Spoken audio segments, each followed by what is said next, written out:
Welcome to Fireside Stories, a channel offering timeless tales, serene atmospheres, and gentle narration to help you drift off to sleep. Before we begin tonight's story, I'm curious to know where you're listening to us from. Feel free to share in the comments. It always warms our hearts to see our small community spread across the globe. Now it's time to relax. Settle comfortably into your bed or your favorite armchair. Close your eyes, slowly take a deep breath, and as you exhale, feel the weight of the day lift from your body. You don't have to rush anywhere anymore. Let my voice gently carry you toward tranquility. This moment is just for you. Settle in. There's nowhere you need to go right now. Nothing you need to fix, decide, or remember. Just listen. Because before this night is over, a small mystery will begin to unfold. Not loudly, not urgently, but gently, the way the best stories do. Long before the city woke, before carts rattled over stone and shopkeepers lifted their shutters, there was a moment when London seemed to pause. It was the kind of moment most people never noticed. The air was cold but not sharp. The sky was pale. Not yet morning, not quite night. Snow lay across the streets like a careful promise, untouched, patient, waiting. And beneath a single gas lamp on the Strand, Albert Crowley sat very still. The lamp above him flickered softly, its flames swaying as if breathing. Its glow spilled onto the snow, turning it warm and golden, like a memory you didn't realize you were holding. Albert leaned forward on a small wooden stool, his coat pulled tight around him. In his hands was a notebook, old, leather-bound, edges softened by time. He opened it slowly, not because he was tired, but because he never rushed moments like this. Albert Crowley had learned long ago that the quiet hours, the ones no one applauded, were the ones that mattered most. He pressed the stub of his pencil to the page and began to write. Snow again this morning. The good kind. Thick, clean. Makes the city feel younger. His handwriting was careful but unpolished. The kind written by a man who worked with his hands more than his words. Albert paused, flexing his fingers. They were red and cracked, marked by years of oil, metal, and cold nights. Hands that knew ladders, hands that knew flames, hands that knew responsibility. Above him, the gas lamp hissed softly. Albert looked up at it with something close to affection. "That's better," he murmured, as if the lamp could hear him. Maybe it could. The lamppost was old, older than most of the buildings around it. Its iron surface was pitted and rusted, scarred by weather and time, but it stood straight, reliable, like Albert. Night after night, while the city slept, Albert walked these streets with his lantern and ladder, lighting each lamp by hand, one by one, no shortcuts. He didn't think of himself as important, but he knew this much. Darkness was easier when you didn't face it alone. Albert returned his attention to the notebook. "Funny thing about snow," he wrote. "It hides the cracks, makes everything quieter, even thoughts." A breeze stirred, sending a few loose flakes drifting down onto his shoulders. He didn't brush them away. Snow kept him company. Always had. Albert closed the notebook gently and slid it into the deep pocket of his coat, where it rested beside a box of matches, a piece of chalk, and a folded handkerchief worn thin from use. He rose slowly, joints protesting just a little, and picked up his lantern. Its glass was clouded with soot, but the flame inside burned steady and calm, just the way he liked it. He took his first step forward, boots crunching softly in the snow. The city slept on. The street stretched ahead of him like a map he knew by heart. Every corner, every uneven stone, every lamp that needed a gentler touch. Albert moved with an easy rhythm, stopping when he needed to, listening when the night seemed to whisper. A window above creaked open. Albert glanced up. Miss Evelee's place. She sat just inside, as she often did, framed by lace curtains and candlelight. Her hair was neatly pinned, her shoulders straight, her hands busy with embroidery. She didn't wave. Neither did Albert. They had an understanding. He tipped his hat anyway. Miss Evelee's silhouette paused for just a moment. That was enough. Albert moved on. Further down the street, near the gasworks where the light dimmed and the shadows grew longer, he heard a familiar sound, a whistle, bright, off-key, cheerful. Albert smiled before he even saw him. "Evening, Pip," he said. A boy emerged from the shadows, thin as a reed, bundled in a coat far too large for him. His trousers were patched at the knees, his boots mismatched. His eyes shone. "Evening, Mr. Crowley," Pip replied. "Cold one tonight." "Cold keeps you sharp," Albert said. Pip grinned. "That why you're still standing?" Albert chuckled. "Something like that." Pip rocked back on his heels, hands tucked into his sleeves. "You're out early. Snow changes the schedule." "Snow changes everything," Pip said wisely. Albert raised an eyebrow. "Since when are you a philosopher?" "Since it started paying in bread," Pip replied.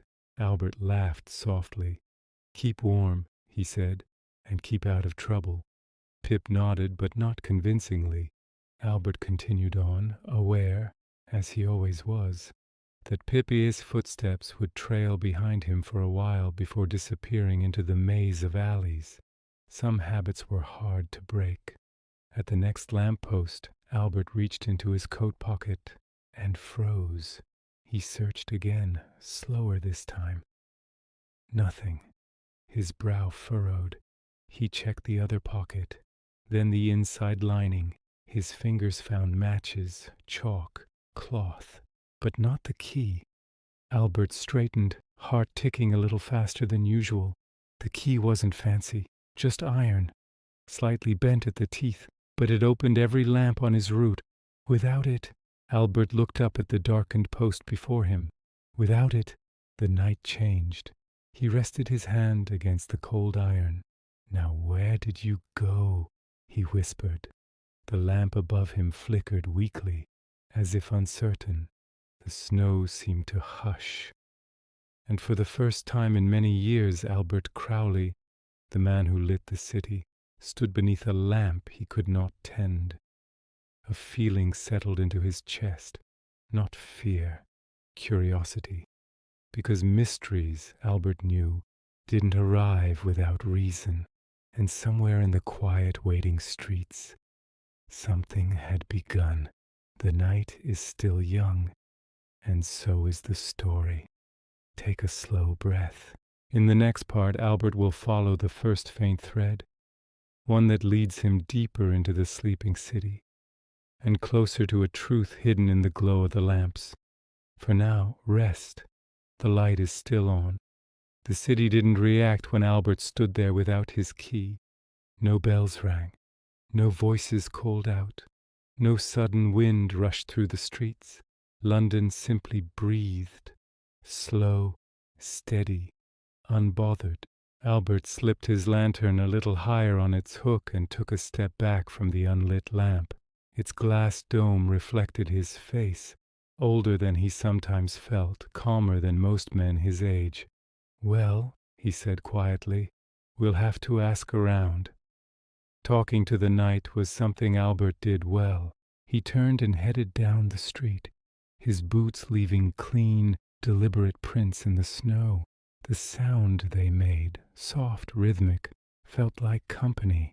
With each step his mind retraced the evening, the bench beneath the first lamp, Miss Evelee's window, Pip's whistle. Albert paused. Pip. He changed direction slightly, following a narrower street where the lamps were closer together. their light overlapping like warm circles on the ground.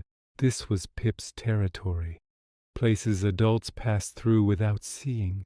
Albert slowed his pace. "Pip?" he called, not loudly, just enough. No answer. He smiled to himself. Children of the street were like cats. You didn't summon them, you let them decide. Albert continued walking.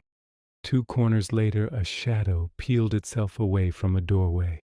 "You're missing something," Pip said. Albert stopped. He didn't turn around right away. "Am I?" he asked.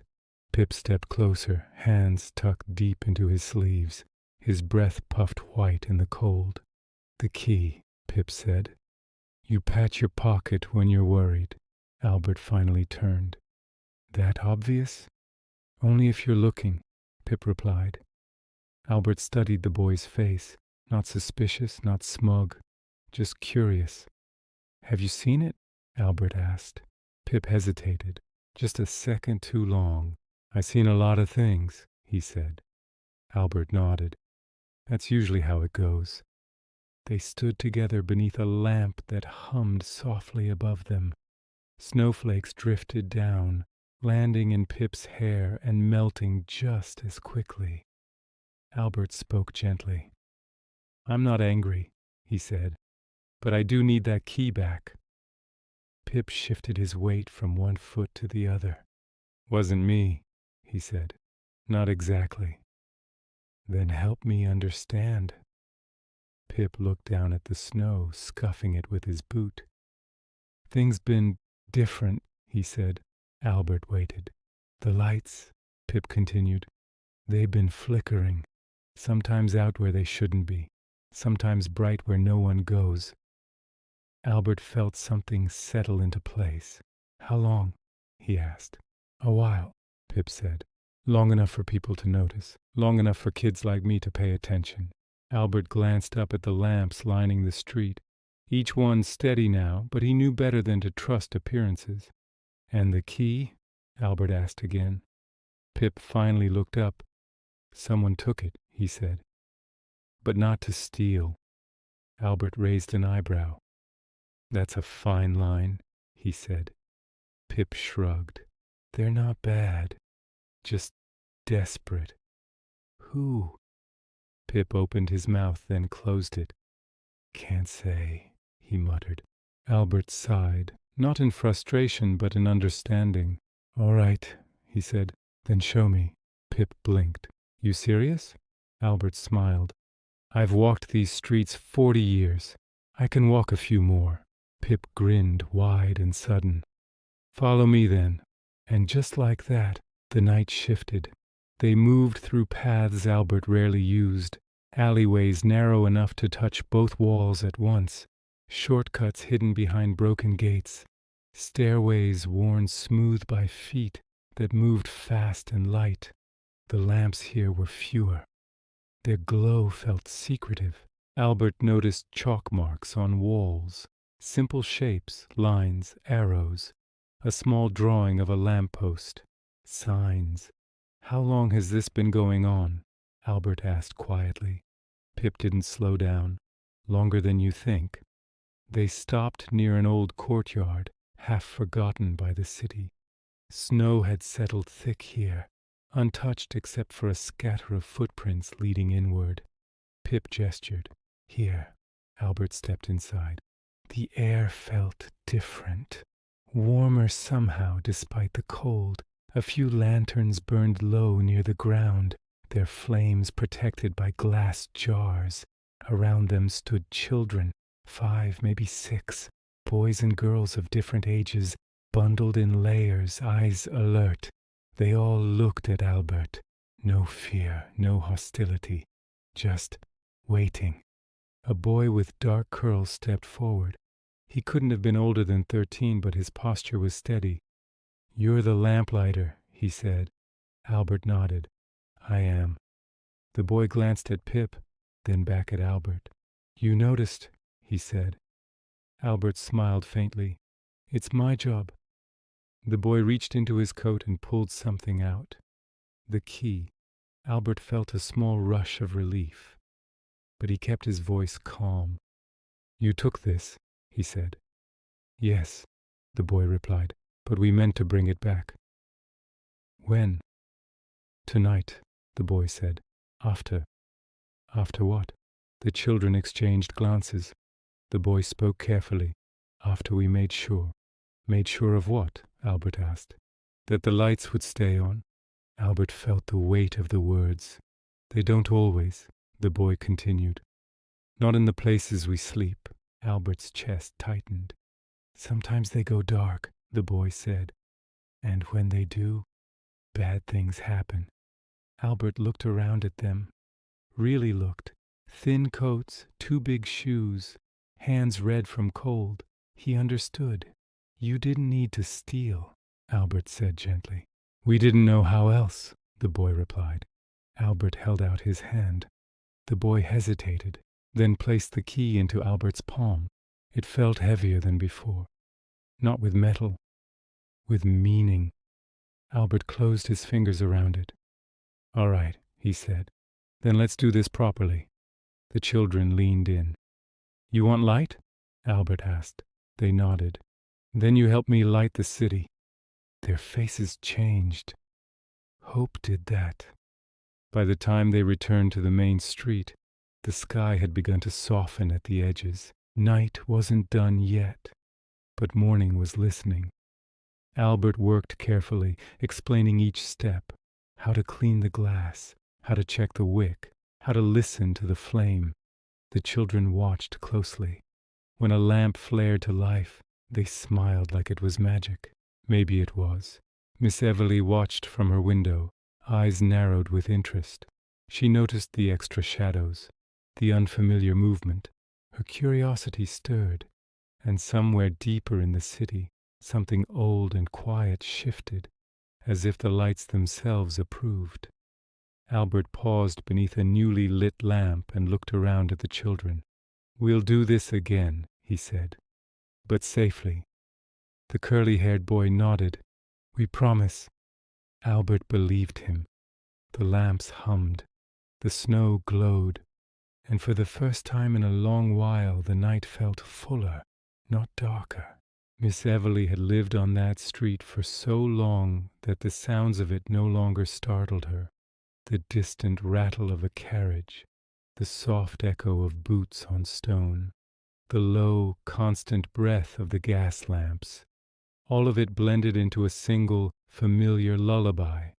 But tonight was different. She stood at her window, long after she usually would have retired to her chair, the candle beside her burning lower with every passing minute.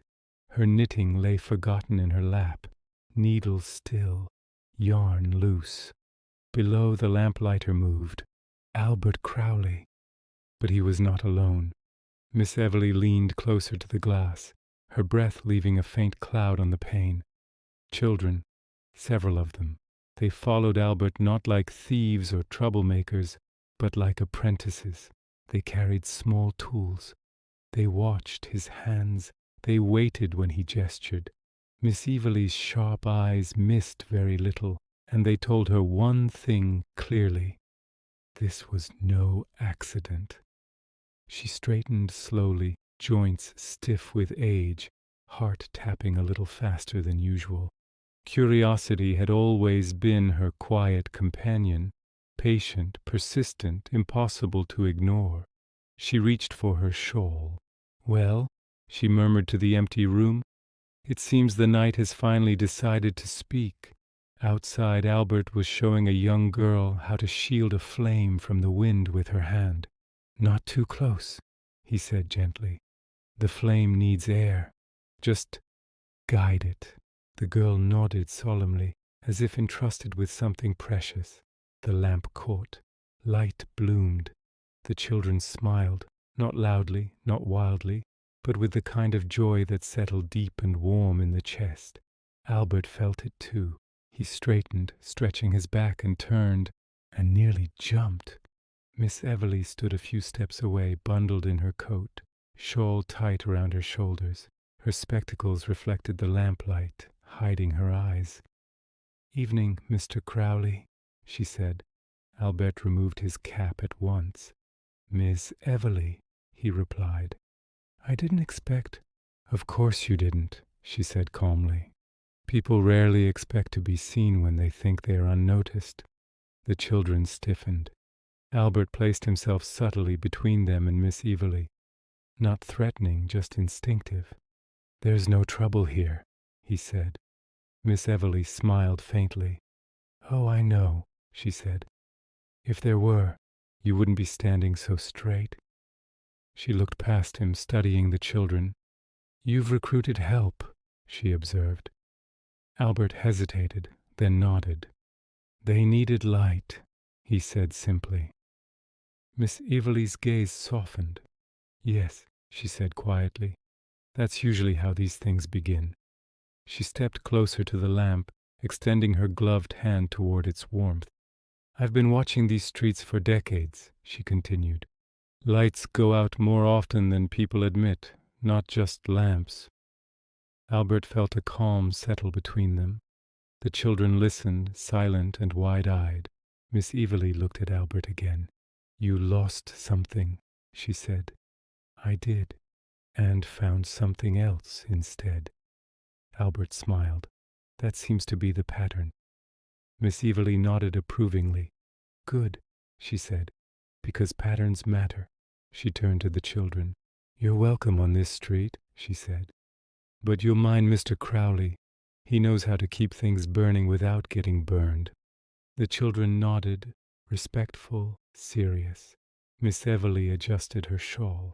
"Well," she said, "I suppose I should let you get back to your work." She paused, then added softly, "But if you ever need warm tea, my kettle is rarely cold."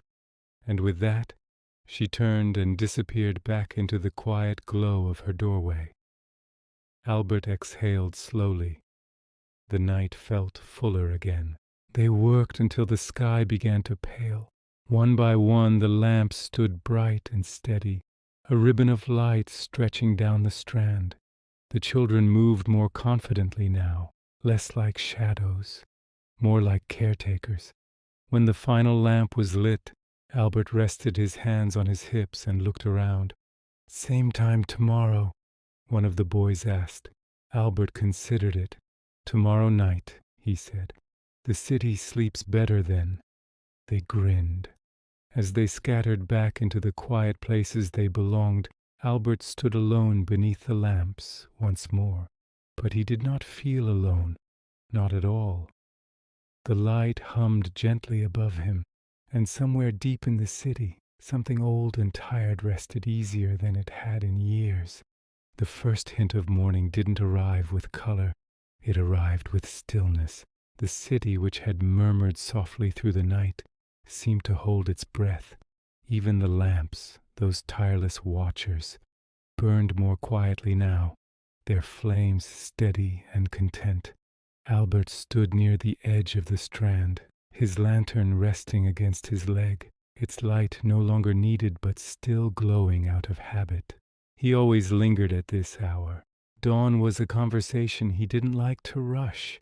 The snow had begun to soften, its sharp edges rounding, the street beneath slowly reappearing. Footprints blurred, corners lost their hardness. Albert liked that too. It reminded him that nothing stayed fixed forever, not even darkness. Behind him, soft footsteps approached. "You always wait," Miss Everly said. Albert turned, smiling. "I like to see them through," he replied. She joined him beneath the lamp, her posture relaxed, her hands folded neatly before her. "They shine differently in the morning," she observed. Albert nodded. "They know when their work is nearly done." Miss Everly glanced down the street where the last of the children had vanished hours earlier. "They trusted you," she said. "They trusted the light," Albert replied. Miss Everly smiled at that. Across the street a shopkeeper lifted his shutters. Somewhere farther away a kettle whistled. A horse stamped its hoof, impatient for the day to begin. Life returned gently, like someone waking from a good dream. Albert adjusted one final wick, ensuring it would dim properly as daylight took over. His movements were slower now, deliberate in a different way. Completion had its own rhythm. Miss Everly watched him. "You could have turned them away," she said. "No one would have blamed you." Albert shrugged lightly. "I've spent my life making sure people could see where they were going," he said. "Seemed wrong to stop now." She studied his face. "You've done more than that," she said. "You've taught them how to keep the light going when you're not there." Albert didn't answer right away. The idea settled into him, quiet, warm. As the lamps began to fade one by one, Albert felt no sadness, only gratitude. The city no longer needed him for a few hours, and that was all right. He lifted his lantern, not because it was dark, but because it was his, and began walking home. His boots no longer crunched. The snow gave way beneath them, softened by time and light. At the corner he paused and looked back. The street stood calm, awake, safe. Miss Everly gave him a small nod from her doorway. Albert returned it. When he reached his modest room, Albert set his lantern by the door and removed his coat. The silence inside was deep and kind. He took out his notebook. One last entry. The lights held. So did the people. He closed the book, and for the first time in a long while, Albert lay down before the sun had fully risen. Outside, the city moved on, but the lamps remembered him. Albert slept without dreams, not because his mind was empty, but because it was finally at ease. Outside his small window, morning unfolded the way it always did, slowly, patiently, without asking for permission. Light crept along the rooftops, touched the chimneys, slid down brick walls, and settled into the streets where night had done its quiet work. The lamps were dim now, not gone, just resting. They stood like old friends who had kept watch and were content to step aside. Albert woke later than usual. His body knew when it was time. He sat up, stretching gently, listening. The city sounded different in daylight, less mysterious, less secretive, but still alive, still held together. He washed his face, brewed a simple cup of tea, and stood for a moment by the window. Down below, people passed, unaware of the small, careful acts that had guarded their way through the dark. Albert smiled. That was how it was meant to be. By evening, the snow had nearly vanished, leaving behind damp stone and soft reflections. The lamps waited, patient and ready. Albert stepped outside once more, lantern in hand, not because he had to, but because it felt right. Further down the street he spotted familiar shapes. Children, not hiding this time. They stood near the lampposts, talking quietly, pointing, waiting. Albert approached. "You came back," one of them said. "I always do," Albert replied. They watched as he lit the first lamp of the night. The flame caught easily, steady and calm. Then another and another. Some of the children helped, some simply watched. Miss Everly observed from her window, a cup of tea warming her hands. She smiled to herself, then returned to her chair, content. The city glowed, not brightly, not harshly, just enough. As the night deepened, Albert moved more slowly now, not from weariness but from intention. Each lamp mattered. Each light was a promise. And though he would never say it aloud, Albert knew something important had changed. The light no longer belonged to him alone. It lived in shared hands, shared care, shared quiet courage. That was enough. So now as this story settles, you can let it go. The streets are lit. The city is safe. The night knows what to do. There is nothing left to solve, nothing left to carry. Just rest. Let the light fade gently behind your eyes. Let the quiet hold you. Like the lamps, you've done enough for today. Sleep softly.